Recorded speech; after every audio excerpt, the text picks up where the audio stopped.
Sus Biblias en la segunda carta a los Corintios,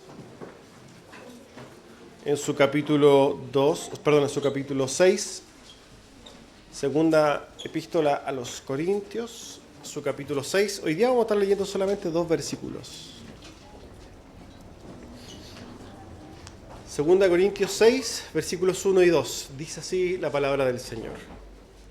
Así pues, nosotros, como colaboradores suyos, os exhortamos también a que no recibáis en vano la gracia de Dios. Porque dice, en tiempo aceptable te he oído, y en día de salvación te he socorrido.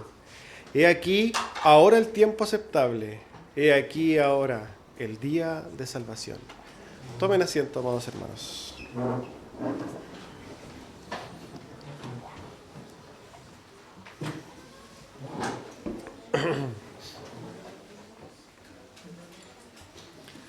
Antes de comenzar con la predicación, como ustedes saben bien, ¿no? La semana pasada estuve ausente por un viaje a Puerto Montt y aprovecho la instancia de transmitirles el cariño y el amor de nuestros hermanos de Puerto Montt hacia nosotros como iglesia, hacia todos ustedes.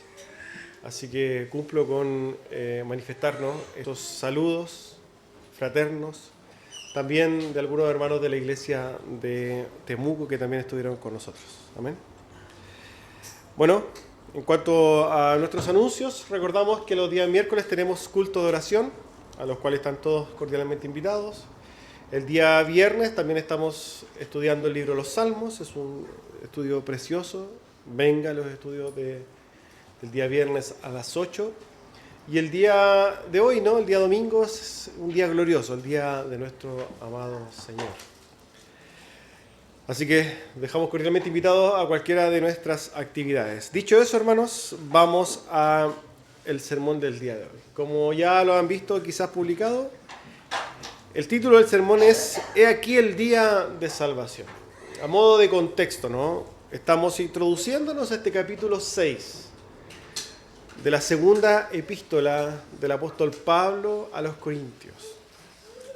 La semana pasada, en mi ausencia, predicó nuestro diácono Darío Silva, examinando, ¿no? los últimos versículos del capítulo 5, donde claramente se establece y se muestra, ¿no? esta dignidad, podríamos llamarlo, del ser colaboradores del Señor para la proclamación del Evangelio. Ya sabemos todo el tenor del capítulo 5 por lo demás, donde el apóstol Pablo ha demostrado, ¿no? ese anhelo de estar en la presencia del Señor, pero mientras esté aquí en la tierra, Él se va a entregar por amor a los demás, para proclamar el Evangelio, para poder extender el reino de Dios, etc. ¿Ya? Esto a nosotros, hermanos, nos sirve quizás solamente de antesala para poder introducirnos a los versículos que vamos a ver hoy día, que son 2, y que si nosotros los vemos, ¿cierto?, de manera general, tienen estrecha relación con el Evangelio. Ahora bien, vamos al texto para que podamos avanzar. El versículo 1 del capítulo 6 nos dice lo siguiente. Así pues, nosotros, como colaboradores suyos, os exhortamos también a que no recibáis en vano la gracia de Dios. Las primeras palabras del apóstol, entonces, vienen a ser una conclusión justamente de las palabras anteriores. Las palabras que encontramos al final del capítulo 5 son dichas, ¿no? Y el apóstol Pablo entonces llega a una conclusión, diciendo, así pues. Él ha dejado claro que él es un colaborador del Señor. El apóstol Pablo es un siervo de Dios, tal como lo había dicho en versículos anteriores, el versículo 20 del capítulo 5. Así que somos embajadores en nombre de Cristo. Esta posición, esta tarea, ¿no? Esta comisión de ser un servidor del Señor, el servidor de Cristo, lo lleva a trabajar justamente en la obra del Señor Jesucristo. Esta obra de nuestro Señor Jesucristo es una obra espiritual. Es una obra, ¿no?, de carácter eterno. Es una obra totalmente importante porque se trata de establecer el reino de Dios en el mundo. Y el establecimiento del reino de Dios no se hace por la fuerza, Nosotros sabemos que en la historia hay muchas guerras, ¿no? Las guerras santas por ir a tomar tierras que fueron insignes, ¿no? Para el cristianismo. ¿Para qué hablar de la Inquisición? ¿Y para qué hablar de todas las contiendas que se han llevado por la fuerza para establecer el Evangelio o el cristianismo como tal? Pero esa no es la lucha que Dios mandó. Aquí nosotros fuimos conquistados, ¿cierto?, por españoles y venían con una espada y con una cruz. Pero esa no es la forma de cristianizar a un pueblo, ni cristianizar verdaderamente al mundo, ¿no? Esa no es la comisión de la Escritura. Toda guerra levantada en el nombre de Cristo es una guerra falsa. La proclamación del Evangelio se hace por medio, hermanos. O sea, el establecimiento del reino se hace por medio de la proclamación del Evangelio de Cristo. Cuando nosotros vemos el testimonio de los primeros cristianos en el Imperio Romano, los cristianos no se levantaban en armas, se levantaban con la verdad. Y como escribe el apóstol Pablo a Romanos, somos muertos todos los días, decía él, como ovejas que van al matadero. Porque ellos no estaban dispuestos a levantar las armas, sino que estaban dispuestos a levantar su voz. La proclamación del Evangelio ha sido la herramienta dada por Dios para establecer el reino de Dios. Por medio de la proclamación del Evangelio, sin levantar ni una espada y sin disparar ningún tiro. Nosotros solamente, hermanos, somos colaboradores del Señor por medio de la proclamación del Evangelio. Y el apóstol Pablo, entonces, está claro en esto. Y él dice que es un colaborador del Señor. Y fíjense que él entiende este ministerio, este llamado, ¿no? Y lo entiende como algo realmente sublime. En las últimas también palabras del capítulo 5, en el versículo 18, el apóstol Pablo dice lo siguiente, que no nos podemos dejar al aire.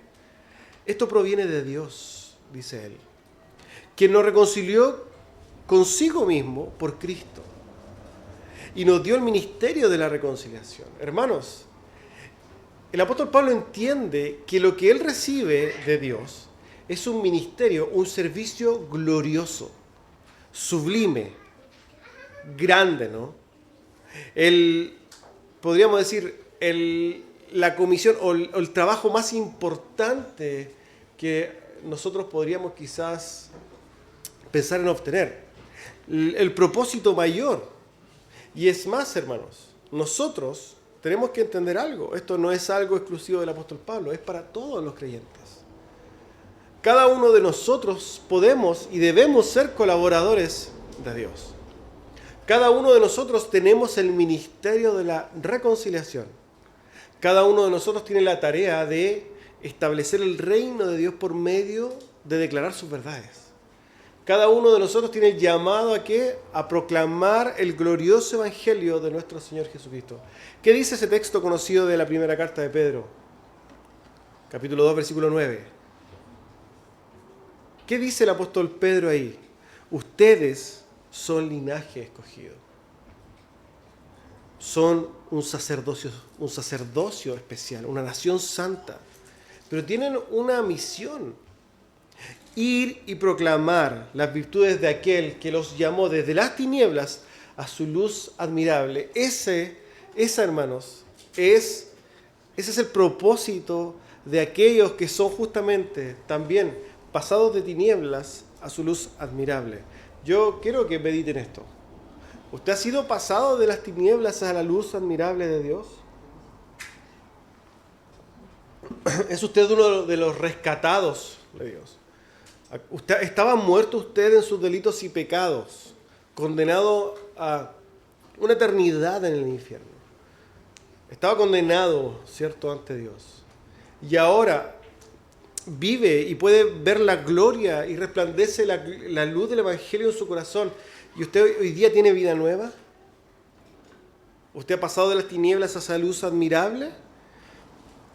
Si es así, entonces ¿cómo podríamos nosotros quedarnos indiferentes, ¿no?, a una verdad y a una misión tan, pero tan importante? Si nosotros hemos recibido el mayor regalo que podríamos imaginar, ¿no? ¿Cómo miramos hacia el lado y de alguna manera hacemos la vista hacia otro lado cuando vemos que otros no la tienen? Hermanos, nosotros no nos podemos quedar indiferentes a la indiferencia en general de la iglesia evangélica respecto de los perdidos, de los que son impíos, de los que están condenados. Si nosotros realmente admiramos el Evangelio, si para nosotros realmente es importante el Evangelio, no nos podemos quedar indiferentes a esto. Por el contrario, debemos entender que tenemos una obra magna, hermanos, una obra sublime, un propósito superior, una tarea que no tiene ecuanón. ¿Por qué? Porque somos llamados nosotros a establecer el reino glorioso de nuestro Dios en la tierra por medio de la predicación del Evangelio. Servir a Dios, hermanos, independiente de cómo podamos hacerlo, es lo más importante que podamos hacer en nuestras vidas. Recuerdo la anécdota que se cuenta de Charles Spurgeon. Charles Spurgeon, ¿cierto? Ya sabemos que era un predicador muy, muy influyente, ¿no?, en Inglaterra. Y la reina cuenta esta anécdota que la reina misma le dice que deje eso, ¿no?, el ministerio de la predicación para volverse una especie de canciller de la reina, para que trabajara con él, para que trabajara con ella. Y Charles Spurgeon dice que entonces se negó. Y ella le dice, usted está loco, ¿no? ¿Cómo se le ocurre comparar el ser predicador con ser canciller? Y Spurgeon responde de esta manera. Tiene razón. Usted tiene razón, porque yo estoy loco. No puedo comparar su trabajo que usted me da, que es de carácter terrenal y tiene un fin. Eso no se puede comparar con una tarea que es eterna y tiene recompensas eternas. ¿Qué nos dice esto? Charles Spurgeon en este sentido da un ejemplo muy claro de lo que significa la obra de Dios.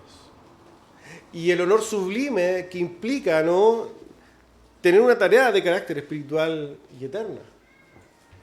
Él lo puso por encima, ¿no?, de un privilegio que todo inglés quisiera tener, ¿no?, de estar trabajando directamente para la reina. Esto me lleva a preguntar, ¿no?, ¿qué tan importante es lo que tiene que ver con el Evangelio, el establecimiento del reino, el ser servidores de Dios para nosotros? Esta es una pregunta que yo le hago, amado hermano. ¿Qué tan importante es? Si lo ponemos en comparación con algo. Hermano Juan, miren, ¿sabes qué? Tengo un excelente trabajo en la Antártida, te vamos a pagar 20 millones de pesos, pero tienes que irte. Ahí obviamente no te va a poder congregar, ni mucho menos, ¿cierto? Pero vas a estar por allá muy feliz y ganando 20 millones de pesos al año. ¿Usted cree que sería una decisión espiritual tomarla? ¿O la tomaría? O de alguna manera, si alguien le dice, ¿sabes qué? Tengo un trabajo espectacular aquí en Santiago, pero tienes que trabajar todos los domingos. Eso implicaría, obviamente, separarse del cuerpo de Cristo, separarse de la iglesia, separarse de la ley de Dios y todo lo que esto implica, pero va a vivir muy acomodado. E incluso podríamos ser más exagerados y decirle que le van a pagar 50 millones de pesos. Yo sé que en su corazón hoy día, o si le preguntara y dijera con un dedo, hermano, responda, usted va a decir, no, yo derechamente me quedo y rechazo ese trabajo. Pero otra cosa, hermano, es la intimidad con un lápiz y con un contrato por firmar. Porque la verdad es que nosotros sí hacemos esto. Sí postergamos la obra de Dios. Sí nosotros condicionamos la obra de Dios. Nosotros sí menospreciamos la obra de Dios. Nosotros sí, hermanos, estamos dispuestos a transar lo que tiene que ver con Dios. Y lo triste de esto es que muchas veces ni siquiera tienen que ponernos una tentación muy grande para transar la obra de Dios. Porque los tropiezos, las dificultades que se nos ponen, muchas veces son muy mínimas. como un cansancio en la mañana o como una flojera o un sentimiento de no quiero nada con el mundo.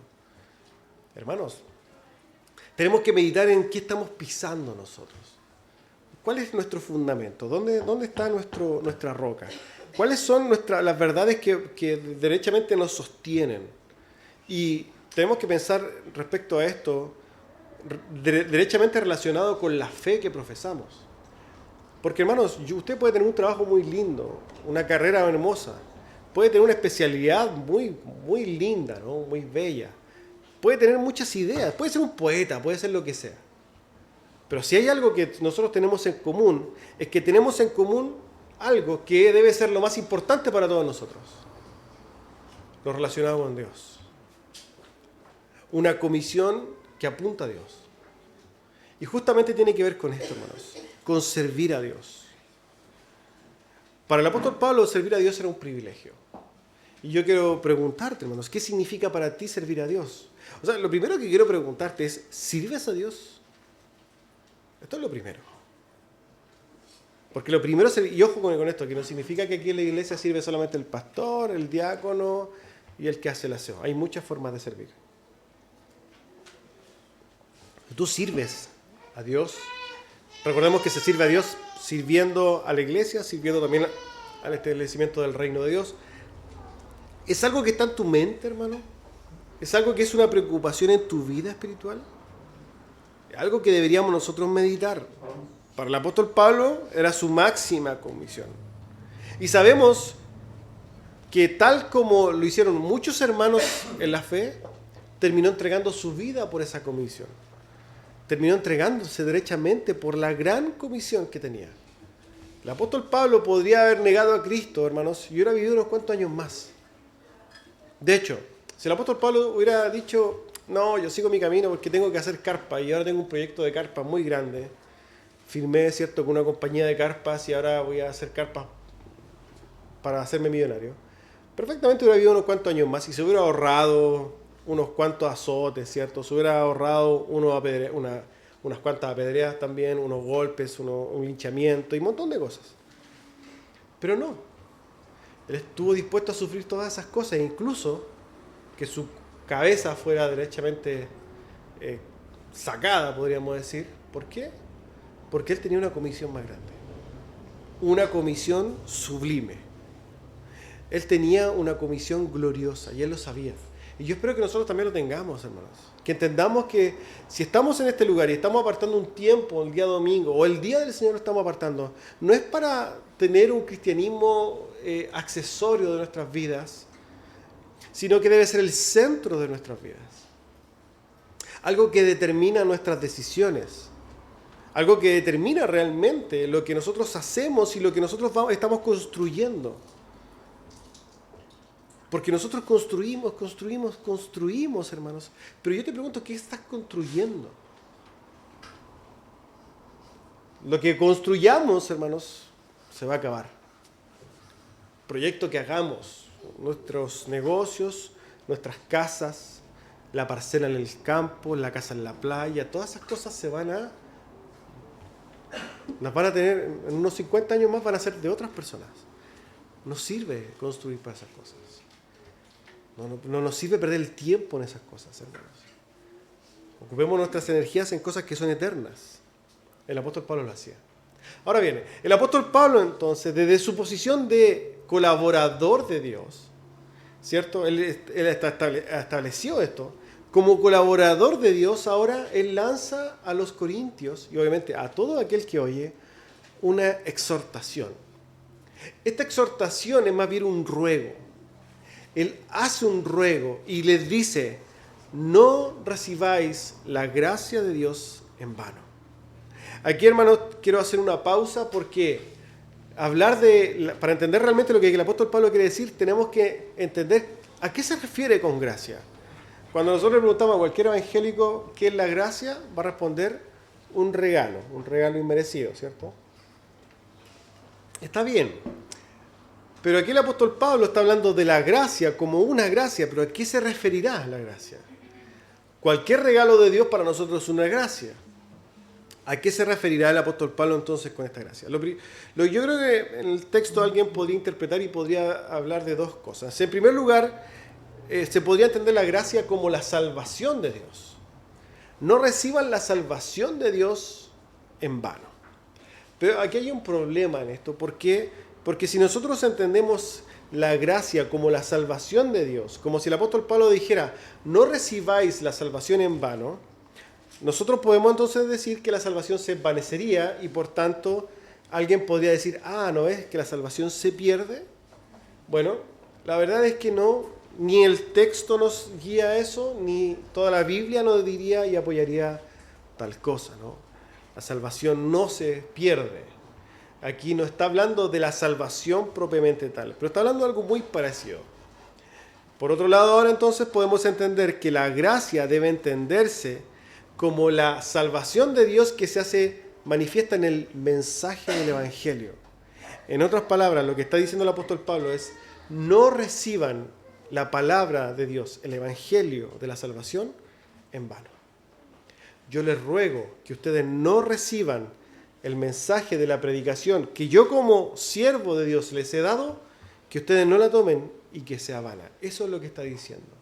En otras palabras, les está diciendo, no hagan oídos sordos al Evangelio. Yo les ruego que no ignoren el Evangelio. Esto es lo que el apóstol Pablo está diciendo. Y en ese sentido el apóstol Pablo les hace un ruego y les dice, yo les ruego que no reciban, que no reciban en vano la predicación del Evangelio. No desechen el Evangelio. No desechen el mensaje de la reconciliación. El apóstol Pablo, desde su posición, ¿cierto?, de colaborador, se humilla, ¿no? Se humilla ante ellos para rogar. Y hermanos, esto tiene que ver justamente con la predicación del Evangelio. Un predicador del Evangelio tiene que rogar por la salvación. Esto es una realidad. Nosotros cuando proclamamos el Evangelio no podemos ser fríos ni indiferentes. Se ha entendido muy mal esto en el calvinismo, ¿no? En algunos sectores del calvinismo. Como que básicamente yo tengo que dar el mensaje del Evangelio con los elementos que tiene y casi como fuera el repetir una oración mecánica de los pasos del Evangelio. Esto vendría siendo como seguir los 4 pasos de la salvación o los 4 pasos del Evangelio. Esto es absurdo, hermanos. Esto no es lo que debemos hacer. Debemos hacer lo que el apóstol Pablo hace y es predicar rogando. Cuando nosotros salimos a predicar el Evangelio, debemos rogarle a las personas. Los predicadores del Evangelio siempre en la interna se han burlado de mí porque yo les digo rueguen. Y me mandan sus sermones y yo siempre les ponía abajo ruego. Pero es que es una realidad, hermanos. Porque usted tiene que rogar por el Evangelio. Usted tiene que poner su corazón en la predicación del Evangelio. Usted no es un robot predicando. Y usted no está hablando de verdades que le deben ser indiferentes. Cuando una persona rechaza el Evangelio, rechaza el mensaje de Dios, no es algo que, ay, te fuiste. No, es algo que duele, es algo que uno entiende las implicancias de lo que hay detrás de ello. Cuando alguien rechaza el Evangelio de Cristo, está rechazando el amor de Dios. Y por lo demás se está manteniendo en su propia condenación. Hermanos, nosotros tenemos que poner nuestro corazón y volcarnos en ruego a aquellos que realmente están oyendo este mensaje de salvación. Cuando nosotros entonces predicamos, debemos, hermanos, poner también nuestro corazón. Ahora también hay un detalle importante en lo que el apóstol Pablo dice, y es que el término usado para recibir, el término griego, que no se lo voy a decir porque no se lo van a acordar tampoco, habla, ¿no?, de una acción continua. En otras palabras, no es que el apóstol Pablo dice, le ruego que no reciban o que cuando lo recibieron, no, él dice recibir en una forma constante. Esto de alguna manera a nosotros nos da a entender algo. Y es que el Evangelio debe proclamarse y proclamarse y proclamarse. Debe predicarse y predicarse. Nosotros, hermanos, tenemos la labor, no solamente de predicar el Evangelio con ruego, no solamente apelar al entendimiento, no solamente nosotros tratar de dar estos argumentos, de hablar a la conciencia del hombre. No solamente tenemos que tratar de persuadir, ¿no?, al Evangelio, no solamente tenemos que tratar de poner el Evangelio en el corazón de las personas, sino que tenemos que hacerlo constantemente. Muchas veces nosotros hemos dicho, oye, ¿y le predicaste a tu mamá? Sí, le prediqué una vez, pero no me pescó. Y ya fue. No, hermanos, no. La predicación debe ser continua. Y si le rechazan una vez, predique de nuevo. Y si le hacen otra vez, predique de nuevo. Y hágalo con ruego. Juan Calvino dice respecto a este texto: aquí a los ministros se les enseña que no basta con proponer la doctrina. Deben esforzarse para que aquellos que lo oigan también lo acepten, y no una sola vez, sino continuamente. Hermanos, todos nosotros deberíamos proclamar el Evangelio continuamente y rogar, amados hermanos, que ese mensaje no sea desechado. Y sabemos que es el mensaje justamente a lo que el apóstol Pablo está haciendo referencia, porque justamente ahora nosotros viendo el versículo 2, vamos a ver que el apóstol Pablo está hablando de lo mismo. Dice el versículo 2, porque dice, en tiempo aceptable te he oído y en día de salvación te he socorrido. He aquí ahora el tiempo aceptable, he aquí ahora el día de salvación. El apóstol Pablo está citando Isaías 49, particularmente el versículo 8. Isaías ahí está hablando en nombre de Dios. Él dice, así dijo Jehová. Y cuando nosotros vemos la escritura, así dijo Jehová, hermanos, es como una especie de reforzamiento ahí. Ya sabemos que toda la palabra es palabra de Dios, pero cuando dice así dice Jehová, es como que hay que poner una mayor atención, ¿no?, a lo que va a venir. Y cuando entonces Dios dice, así dice Jehová, leemos las palabras. En tiempo aceptable te he oído, y en día de salvación te he socorrido. Porque he aquí, ahora el tiempo aceptable, he aquí el día de la salvación. Lo que está haciendo Dios ahí, hermanos, es justamente decirle al pueblo de Israel, que nosotros sabemos que es el pueblo de Dios, su pueblo, le está diciendo, mi misericordia, mi gracia, mi amor sobre ti ha llegado. Yo ahora manifiesto mi amor hacia ti. Yo hoy día te doy la oportunidad de salvarte. Hermanos, Dios por su palabra en el Antiguo Testamento, en Isaías, está diciéndole a su pueblo, la salvación ha llegado.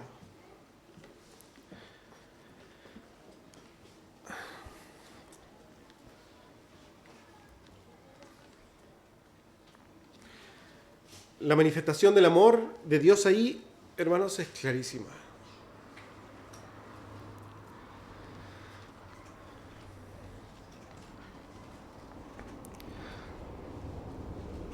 Dios ve el clamor de su pueblo.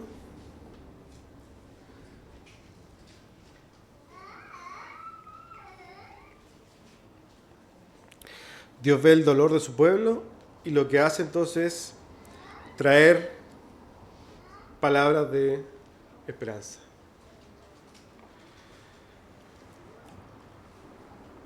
Es lo que encontramos en toda la Escritura, hermanos.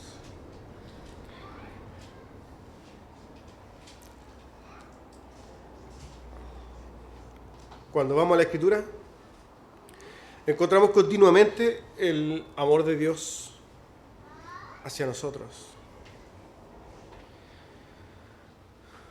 Nosotros, hermanos, viles pecadores, que no merecemos de Dios nada más que su justicia.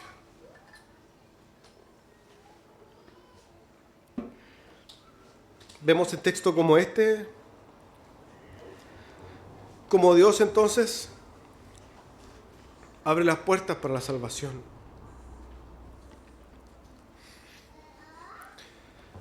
Y esto no es gratis, hermanos, no es gratis. Isaías 49 tiene un contexto, particularmente el versículo 7 dice lo siguiente: así ha dicho Jehová nuevamente, Redentor de Israel, el santo suyo. Se lo dice al menospreciado del alma, al abominable de las naciones, al siervo de los tiranos. Verán reyes y se levantarán príncipes, y adorarán por Jehová, porque fiel es el santo de Israel, el cual te escogió. Justamente antes de hablar de la salvación, del día aceptable de la salvación, Isaías presenta al Mesías. Y habla de dos aspectos particulares del Mesías: su humillación y su exaltación. Por un lado, entonces, Isaías presenta la humillación, el menospreciado del alma, el abominable de las naciones, el siervo de los tiranos, haciendo referencia al Mesías, como aquel Dios que se iba a hacer carne, hermanos, fue humillado y caminó entre nosotros, el ser más humilde que nosotros y que el mundo pudiera ver.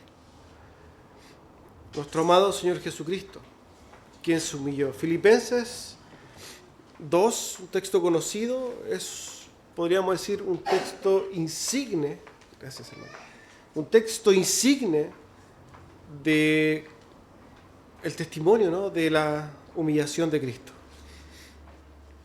Haya pues en vosotros este sentir que hubo en Cristo Jesús, el cual, siendo en forma de Dios, no estimó el ser igual a Dios como cosa que aferrarse, sino que se despojó a sí mismo, tomando forma de siervo, hecho semejante a los hombres. Y estando en la condición de hombre, se humilló a sí mismo, haciéndose obediente hasta la muerte y muerte de cruz. El Dios eterno, hermanos, el que habita en la eternidad, Dios, sin estimar eso, se humilló, hermanos. La salvación ofrecida, la salvación dada por el Señor, cuando mira a su pueblo y su corazón tiene misericordia de su pueblo, lo mueve a ¿qué? A dar a su propio Hijo para humillarlo, hermanos. Y el testimonio de la humillación de Cristo es algo también evidente en todas las Escrituras. Es el mismo Isaías que escribe: subirá cual renuevo delante de él, y como raíz de tierra seca no hay parecer en él, ni hermosura le veremos, mas sin atractivo para que le deseemos. Despreciado y desechado entre los hombres, varón de dolores, experimentado en quebranto, y como que escondimos de él el rostro. Fue menospreciado y no lo estimamos. La salvación dada a los hombres, hermanos, no fue gratis. El Rey de Reyes se hizo hombre y se humilló hasta la muerte de cruz, siendo golpeado, escupido, torturado y asesinado en la cruz. El mensaje de la salvación, hermanos, no es un mensaje trivial.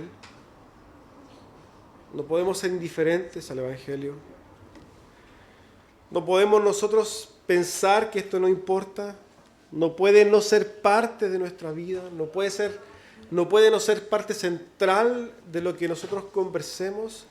No puede ser no parte central de nuestros pensamientos. Si bien nosotros podemos decir que hemos recibido el Evangelio y no ha sido en vano porque hay salvación, no permitamos que se envanezca parcialmente por medio de nuestra carne, por medio de nuestra indiferencia. Ese Cordero, ¿no?, que vino una vez a ser humillado y a morir en la cruz, también es relatado por Isaías como el exaltado. Aquel que verán reyes y se levantarán príncipes para adorarlo, es exaltado, también en concordancia con lo que dice la Escritura. El apóstol Pablo escribe a los Efesios en su capítulo 1: y cuál la supereminente grandeza de su poder para con nosotros los que creemos, dice él, según la operación del poder de la fuerza de Dios, la cual operó en Cristo, resucitándole de los muertos y sentándole a su diestra en los lugares celestiales, sobre todo principado y autoridad y poder y señorío, sobre todo hombre que se nombra, no solo en este siglo, sino también en el venidero, y sometió todas las cosas bajo sus pies, y lo dio por cabeza sobre todas las cosas a la iglesia. Hermanos, la exaltación de nuestro amado Señor Jesucristo Fue la consecuencia de su humillación. Cristo se humilló hasta lo sumo, pero asimismo fue levantado. Y hoy día reina. Y hoy día nuestro rey. Y dice el mismo apóstol Pablo que ha sido dado por cabeza a la iglesia, a nosotros. Si hay alguien para quien Cristo realmente rey, es para nosotros, hermanos. Cristo es nuestro rey. Y nosotros tenemos esta comisión de llevar, hermanos, este reinado, este reino, las buenas nuevas de salvación. Este texto de Isaías es un texto en todo su esplendor, un texto mesiánico. Una proclamación solemne de la liberación del pueblo de Dios, pero sin dejar de lado a su ungido. Porque no hay salvación sin Cristo. Es por medio del Mesías, de Cristo, del ungido, que nosotros somos salvos, hermanos. Es por medio de Cristo que nosotros somos liberados de la cautividad. Es por medio de Cristo que nosotros tenemos salvación. Hermanos, hay un tiempo que se inauguró con la venida del Mesías. Un tiempo entonces que se inaugura, ¿para qué? Para proclamar las verdades del Cristo consumado y exaltado hoy día. Y ese llamado es urgente, hermanos. El apóstol Pablo le clama a los corintios y a todos les dice, por favor, no sean indiferentes al Evangelio. Y es claro que nosotros vemos el testimonio de los apóstoles, de nuestros hermanos, proclamando el Evangelio con urgencia, hermanos. Y llamando a los hombres a que se arrepientan y crean en Jesucristo.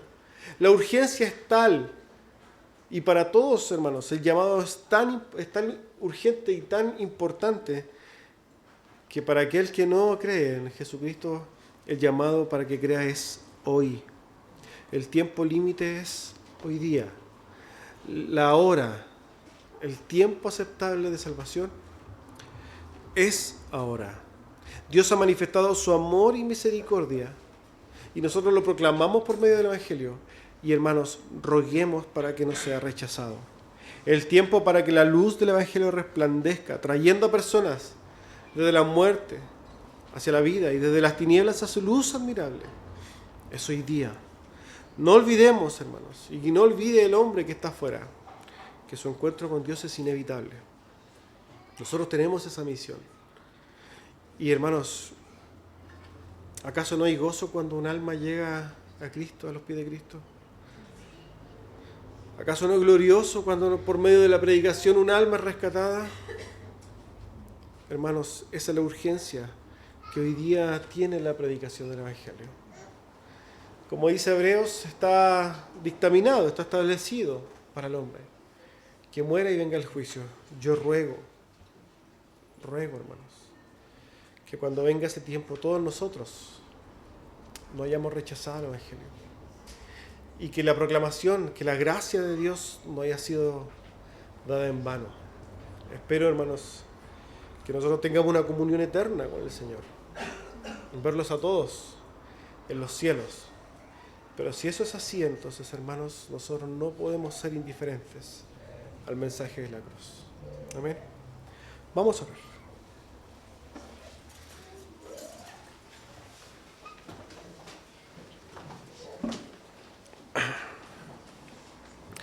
Padre glorioso, queremos darle gracias, Señor. Gracias por su salvación. Gracias, Señor, por su misericordia derramada. Gracias, Señor, por acordarse de nosotros. Por darnos un camino, por darnos la puerta y la luz, la verdad. Por darnos a su Hijo amado para pagar nuestras culpas. Rogamos, Señor, que nos lleve a predicar su Evangelio con denuedo. Y rogamos que usted manifieste su misericordia con quienes oyen su mensaje. Le damos gracias en el nombre de Jesús. Amén.